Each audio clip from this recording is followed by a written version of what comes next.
Bonjour Stéphane. Bonjour Pierre-Antoine. Aujourd'hui, on va parler des déboires de Renault, donc la marque automobile, et un article de Loïc Lefloc-Prigent qui nous parle justement des problèmes de Renault par rapport à la voiture électrique dans un article de Contrepoint. Comment l'écologie est en train d'achever Renault, bien d'autres.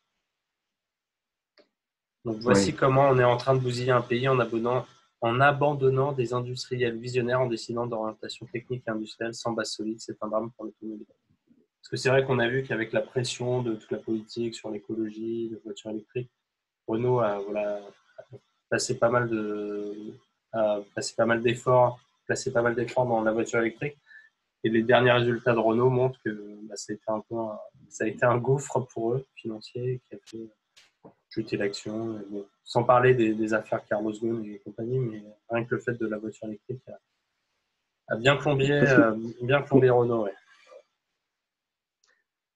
Pour moi, cet article il pose question à deux niveaux.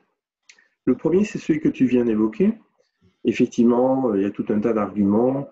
Je n'ai pas regardé le détail, mais il y a tout un tas d'arguments qui montrent qu'effectivement, on le savait, toutes les espèces d'interventions étatiques dans le fonctionnement et dans les décisions d'un industriel comme Renault, que ce soit écologique ou pas, d'ailleurs. À l'époque, quand il a fallu que Renault s'associe avec Nissan et autres, des décisions de ce type-là sont souvent plus politiques qu'autre chose.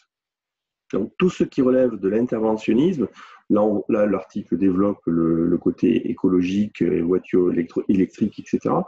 C'est évidemment nuisible et il faut le dénoncer, c'est très bien de le dénoncer. Mais moi, je suis interpellé par l'article d'une autre manière. Je suis interpellé par l'auteur. Et donc, j'ai rien contre l'auteur en tant que tel, en tant qu'individu, mais cet auteur, il n'est pas n'importe qui, et il induit une certaine lecture, sauf erreur de ma part, lecture sur l'industrie en général et Renault en particulier. Monsieur Loïc, voilà, il y a son pédigré à droite sur la page que tu as donnée. C'est quand même un senior marqué depuis fort longtemps de la gestion de la grande entreprise étatique, ou en tout cas quasiment étatique.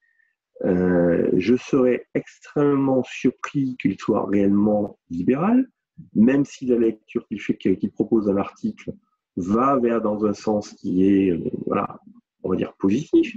Mais moi, quand j'ouvre un truc comme ça, je me surprends qu'on puisse avoir un tel auteur, qui est donc quelqu'un qui représente le capitalisme de connivence par définition. Voilà. Comment peut-on espérer que ce monsieur prenne un regard extrêmement marqué en termes de recul sur les questions qu'il traite? Moi, j'aurais envie de dire, la question de Renault, c'est pas juste de dire... Tu peux remettre la page, s'il te plaît? Ouais, je vais en partager. Parce que déjà, dans le début du titre, il y a des points qui, moi, m'interpellent. Tout en haut, s'il te plaît. Voilà, parce que tu as souligné. Très bien. Bousiller un pays en abandonnant les industriels, en décidant d'orientation technique et industrielle sans base solide. C'est un drame pour l'automobile. Bon. Il a en partie raison. Effectivement, on bousille une entreprise et on fait effectivement, on décide de choses, l'État décide de choses. Il ne dit pas, mais c'est ce qu'il dit. Là-dessus, il a raison. Mais sa vision des choses elle-même pose question. Qu'est-ce que c'est que bousiller un pays? Qu'est-ce que c'est que abandonner des industriels? Moi, je suis désolé, je voudrais bien que l'État abandonne Renault. D'accord? Les bases solides, c'est qui décide des bases solides si ce n'est le PDG et le marché, tu vois? Et le drame pour l'automobile, je suis désolé aussi, mais en quoi l'automobile ou l'évolution de l'économie par rapport à l'automobile, le marché de l'automobile, serait un drame? Bien sûr que ça veut dire qu'il va y avoir des ouvriers qui vont devoir se reconfigurer toute une entreprise, mais c'est l'évolution technologique, c'est logique. C'est l'enjeu, c'est de. Ouais, tu veux dire que là, il parle vraiment d'un point de vue vraiment capitaliste de connivence, en gros. Exactement. Exactement. Ils ont fait des mauvais choix contre nos entreprises locales, mais l'État est quand même légitime à prendre ce genre de décision, sauf que là, il a pris des mauvaises décisions. C'est exactement mon point. Ouais. C'est ça. Le point de vue qu'il annonce, j'ai pas lu du tout, j'ai lu, il y a son pédigré à droite, je n'ai pas lu l'article, mais je regarde juste l'introduction. Et l'introduction, qu'est-ce qu'elle me dit? l'État est un mauvais gestionnaire, c'est ça qu'il dit.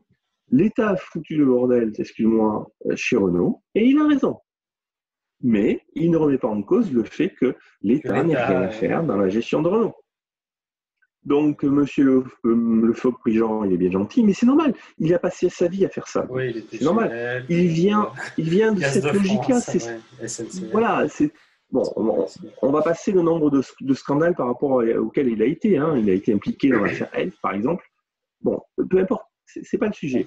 Moi, ce qui m'interpelle, c'est que je vais aller un cran plus loin, parce qu'il y a un moment, je suis choqué que Contrepoint, machin libéral, publie un article de ce monsieur. Ce monsieur n'est pas et ne peut pas et représente tout sauf une position libérale par sa personne.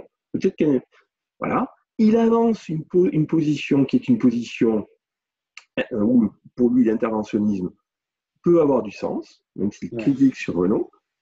Je suis désolé, c'est pas... Ok, très bien, il annonce un diagnostic sur Renault, fort bien, mais le vrai point qu'il devrait dire, c'est on a bousillé Renault, oui, parce qu'on intervient chez Renault, et on continuera de bousiller Renault tant qu'on interviendra chez Renault, et il faut donc se désengager de Renault. Voilà ce qu'il devrait dire. Ouais. Mais je ne crois pas qu'il dise ça. Je n'ai pas lu dans le détail non plus. Donc, alors, il critique, effectivement, il va critiquer l'écologie politique. Il a raison. Ouais. Tu vois, tout miser sur la voiture électrique est une aberration. Oui, c'est vrai. Mais, tu vois, prenons ce titre. Tout miser sur la voiture électrique est une aberration. Lisons-le à deux niveaux. Premier niveau, il a raison. Mais qu'est-ce qu'il dit quand il dit ça? Il dit quoi? Il dit pourquoi il faudrait miser? Pourquoi il faudrait que l'État mise sur quelque chose? C'est ça, exactement. Et parce que là, ce qu'il est en train de dire, c'est qu'il faudrait miser sur autre chose. Ouais. Tu vois? Or, la vraie question, c'est pas miser sur la voiture électrique qui est une aberration, c'est juste le fait de miser sur quoi que ce soit. Enfin, l'État n'a pas à miser sur quoi que ce soit. C'est dans ce sens-là. Tu vois ce que je veux dire? Oui, complètement. Il ne remet pas le postulat de base en question. Quoi. Il ne remet pas en cause. C'est qu'il suppose que l'État devrait investir dans des secteurs stratégiques, comme on dit. C'est ça. Être un État stratège, comme dit Rassemblement National ou d'autres souverainistes. Ce genre de considération un peu gaulliste, l'État stratège, les centrales nucléaires, qui serait à même de décider pour tout le monde de la stratégie industrielle. C'est ça. Exactement. Donc, moi, cet article, il m'évoque 3 points. Oui, il y a un problème chez Renault, et oui, effectivement, Renault a été amené à prendre des mauvaises décisions pour des raisons d'orientation idéologique. Là-dessus, il a raison.